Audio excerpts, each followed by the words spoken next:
Next story. nytimes.com. North Korean soldiers revel in good food, liquor, pornography.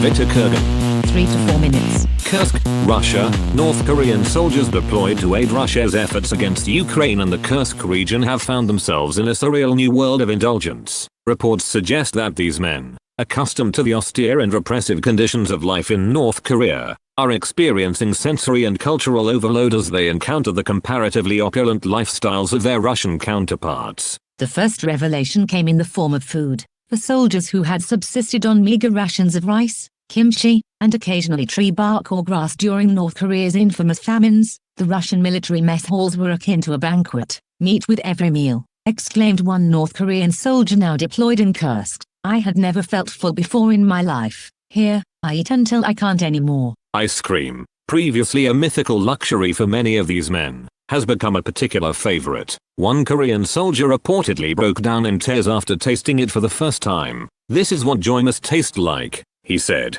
clutching the melting treat as if it might disappear at any moment. A Russian sergeant described watching a North Korean soldier being introduced to ice cream. His hands were shaking. He kept staring at it like it was some kind of magic. Equally astonishing to the North Korean soldiers is the availability of alcohol. While beer exists in North Korea, it is a rarity, and hard liquor is often reserved for the elite. Russian soldiers, however, consume both in prodigious quantities. "We drank beer in North Korea, but never like this," one soldier marveled. "And vodka, it's everywhere." But perhaps the most profound cultural shock has come from the soldiers' newfound access to the internet. North Korea's tightly controlled information landscape ensures that most citizens have never experienced unfiltered media. In Russia, however, many soldiers have personal smartphones and uncensored internet access. It did not take long for the North Koreans to stumble upon one of the West's most prolific exports, pornography. It is impossible to overstate how powerfully men from a repressed society respond to Western levels of sexual expression,